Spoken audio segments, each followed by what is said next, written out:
Hello and welcome back to my channel. Don't know if my voice cracked there, but it did. Hi, it's November. We're at the end of the year and I'm here to do my September and October wrap up. If you're new here, I do my wrap ups a little bit differently, especially when I have months where I've read a high volume of books. We're gonna start with reading statistics. Then I'm going to tell you about some standouts and we'll talk about some of my favorites and least favorites of the month. And I'll pop on the screen which books I read in which month. To start with, I have to tell you about the books that I DNF'd because unfortunately I did DNF books and I got very far into these books. So the first book that I DNF'd, actually, you're a little bit too close to me. I need some space. Let me back you up. Better! You can actually see the shirt that I'm wearing and I can breathe. So the first book that I DNF'd was Some Desperate Glory. This is a special edition book that I received from Illumicrate. It's also perhaps the book that made me unsubscribe from Illumicrate. We'll talk more about special edition book subscriptions later on in some other video. But for now, Some Desperate Glory is the story of, I want to say it's post-apocalyptic, but it's not. Earth was completely and utterly destroyed and people were forced to move to other galaxies. I don't know, but there's this radical group that lives on like this spaceship and they do some really questionable things. And I think that this book was trying to have a lot of like political conversations and conversations about ethics and growth because our main female character is deeply homophobic and problematic in so many ways, but that was intended. She's supposed to have a character arc. But for me, I found this book deeply predictable, deeply annoying, and very disturbing. Not to say that it's not well written, but that it's not my kind of book, and it isn't what I particularly enjoyed. If you're sensitive to those kind of subject matters, it's going to irritate you. I just didn't like it. I DNF'd it and I DNF'd it like 50% of the way through the book. And this is a sci-fi book, besties. You know how many pages 50% is? You know how many hours of the audiobook 50% is? We won't think about how much of my fucking time I wasted trying to read this book. Then I DNF'd Yearning for Her by Tiffany Roberts. I got like 70% through this book and then I just started skim reading. Wow, the irritation that goes through me when I think about the books that I DNF'd and how far I got into them. Anyway, Yearning for Her by Tiffany Roberts is the story of this like beautiful, curvy, plus size woman with purple hair. She's dating this man. She thinks they're gonna get engaged. They don't. I won't tell you why they don't, but they don't.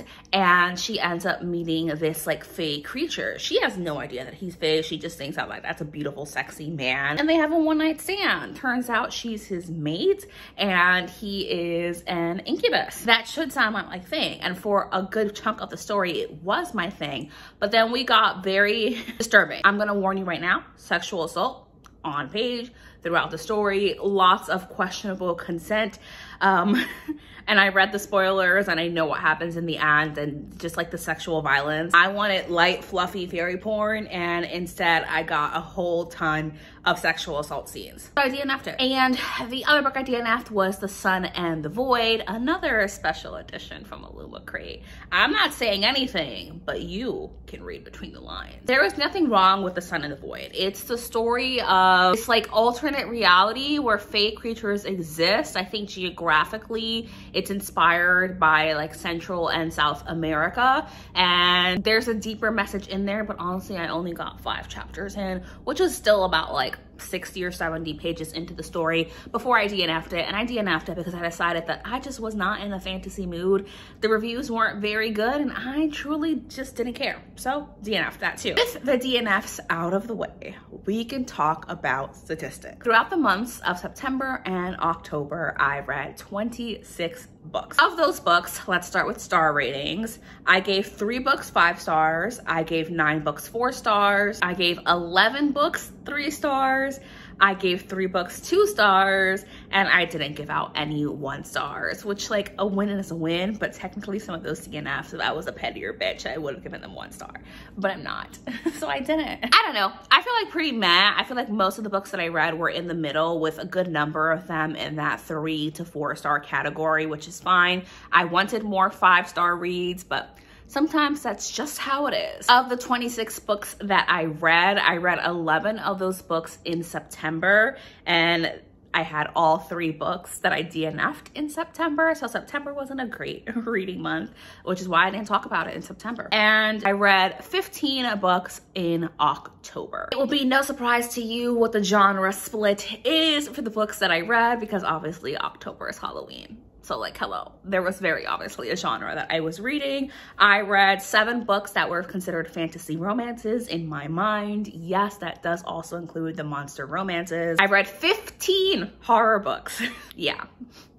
October was a busy month. I read 1 fantasy book, I read 1 sci-fi book, and I read 2 traditional like contemporary romances. I always like to look at where I get my books from and like what I'm reading to make sure there's a good balance. And I think that over the month of September and October, there was a good balance, because I read 8 books on Kindle Unlimited, I read 8 books from the library, and I read 8 books on Scribd, and then I read 2 books physically that I own. So that's a really even split. Equal parts Kindle Unlimited, library, and Scribd, which means I'm using all of my services. If we're gonna break it down into format, October was obviously the month of the audio book, because I got into diamond painting and crocheting, and I just wanted to have something to listen to while I did that. So I read 6 books physically, I read 9 books digitally as an ebook, and then I read 11 books via the audio book. And for those of you who are curious, who like the nerdy stats like I do, here are the owned versus unowned statistics. As you can see, I'm doing so well with my goal of reading the books that I own. But we're gonna quickly move on. The full breakdown, here are the books that I read in September, and here are the books that I read in October. All right, let's talk about this. My September favorites and standouts. Of course, I have 2. One is the Jad Air. The Jad Air was one of my favorites. It reminded me of the love that I have for these kind of fantasy books. In this novel, we are following our main female character. The basic summary is that she like grew up in this kingdom, like the Jad Kingdom, and all the other kingdoms attacked Jad. The Jadi people had magic, and other kingdoms did not like this. I won't tell you why they didn't like this, but they did not like this. It had very extreme negative connotations, so they attacked and slaughtered the entire people and hunt them down. Literally, that is what's going on. And our main female character was actually the princess of this family, and she manages to escape, and her life is very difficult from that point, because obviously she would have been hunted down. People think that she is dead, but her people are being hunted down. She feels a sense of loyalty to them, but also a sense of her survival. She was brutally abused by the bodyguard who found her for the sake of training. And it's an enemies to lovers story, because she ends up catching the eye of the, I can never pronounce this, Nazrul. That's not right. You know what? It's not relevant. Not important right now. He's the general and the prince of that kingdom, and that kingdom led the charge against the Jadi people. So he is the general. He spots her. He immediately knows that she is Jadi, but he thinks that he can use her powers to help him win this huge competition that happens between the 3 remaining kingdoms.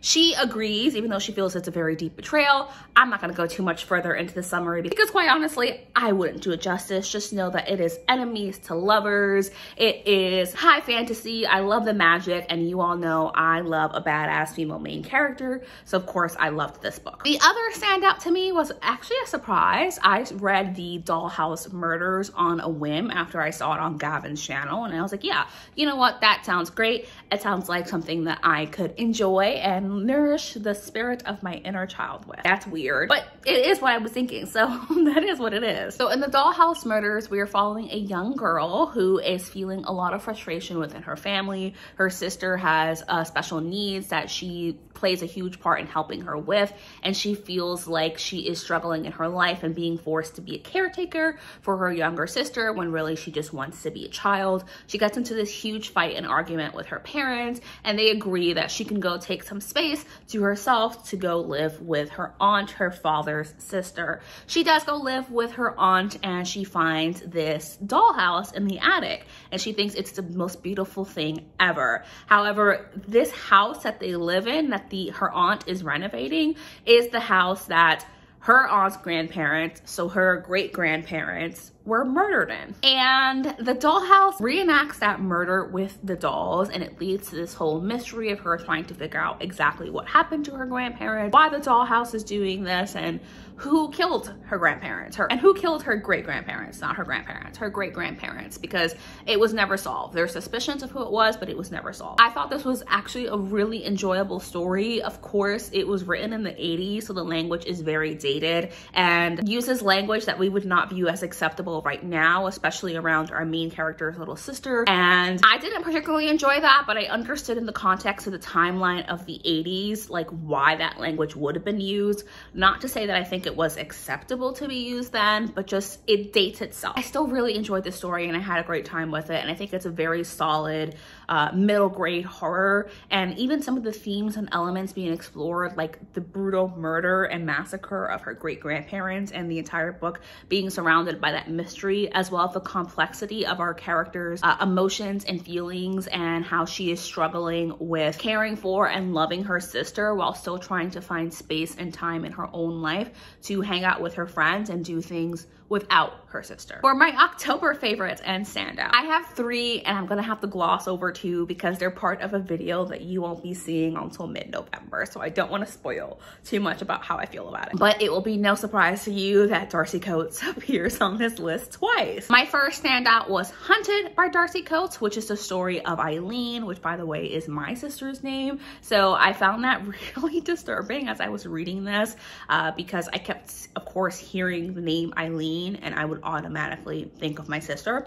But in the story, Eileen is like trying to find herself, trying to have her own like wild moments. She wants to challenge herself to do things that she normally would not do. So she goes on this hike in this forest on her own while she's like on doing like this little solo trip, and she ends up disappearing, and her camera is thrown into the lake. And of course the police are looking for her because she's been missing for a while. They're trying to figure out what happened. They find her camera. It has pictures and footage that are very, very bizarre, make it clear that Eileen was perhaps being hunted by something. And then we follow Eileen's brother and their group of friends. Eileen's brother and their group of friends decide to go look for Eileen in this national forest despite the danger, and knowing that something was hunting Eileen down. They go in, and this becomes a story of survival and grief and death.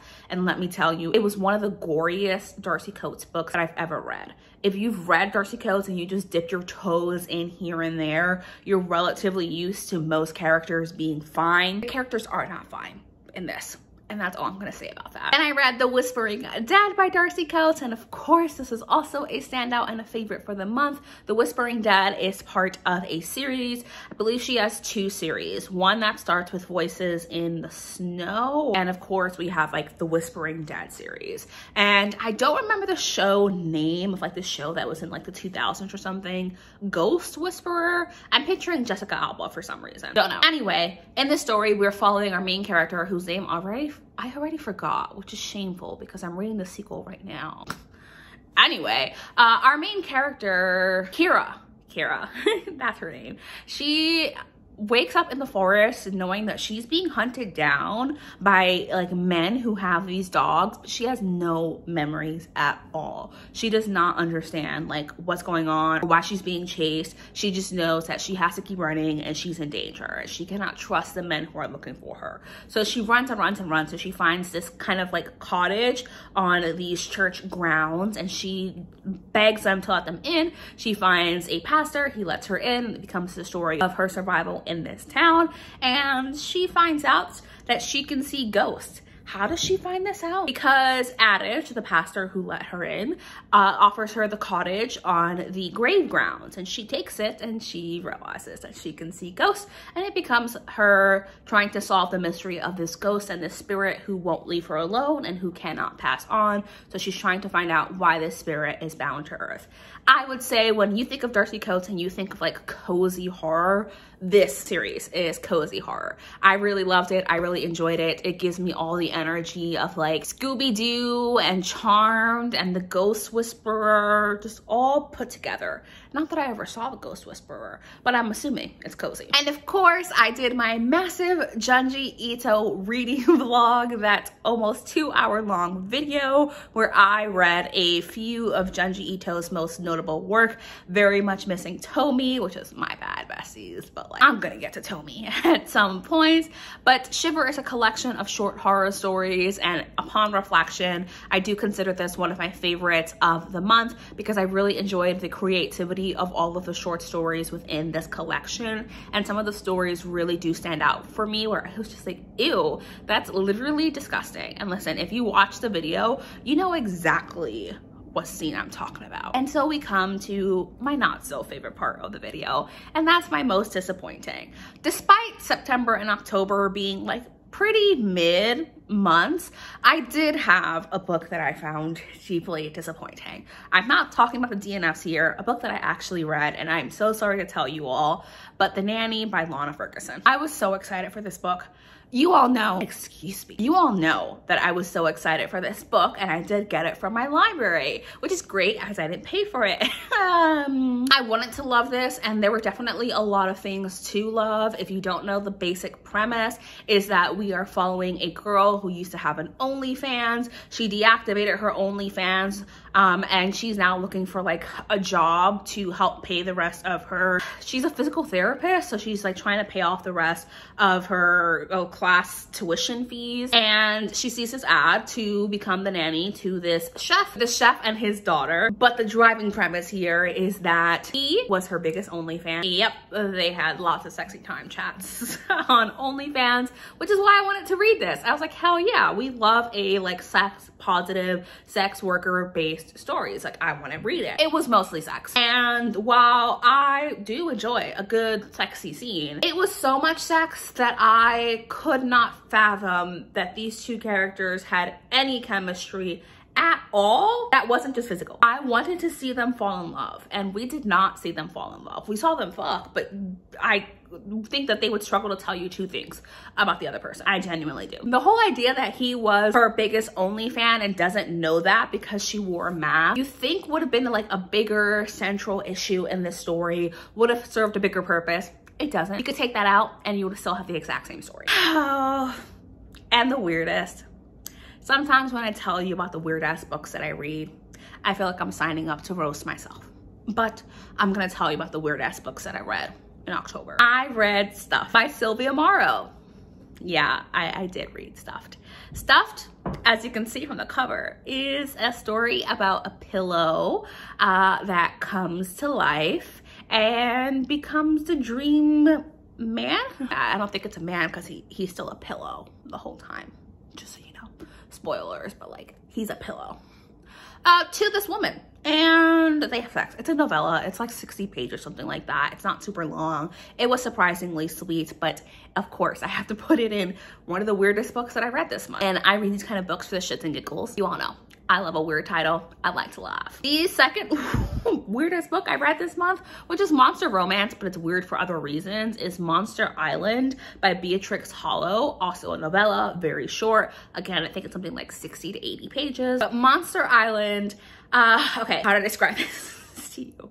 There's an island where a bunch of monsters live, and like criminals and people who like just really crave danger and adventure are offered to go to Monster Island. For criminals, they have to choose the option of either being like in prison for life or going to Monster Island and participating in this reality TV show where essentially you just watch people get slaughtered by monsters. But whoever survives at the end of the season, which by the way, there's never been someone who survived at the end of the season, gets this massive cash payout, gets all of their like past crimes forgiven, and get to go live a life of luxury. Our main female character, of course, signs up to go to Monster Island, not because she thinks she's done anything wrong, she's trying to avoid jail time, or she wants the millions of dollars. Nah. My girl has one lifelong ambition, and that is to fuck a monster. That's it. She sees this as her chance to finally get in there, and she attracts the attention of the biggest and baddest monster on the island, this massive ogre, and they proceed to do a lot of things. Why did I think this book is weird? Our main character, I do genuinely think, has the potential to be a serial killer. I wish we got more time to explore the relationship between these two characters, and quite honestly, there just wasn't enough there for me. But it was weird because just like the dynamics between the two characters, the whole premise of people being slaughtered on like national TV by these massive monsters, and just some of the ways that our main female character thinks.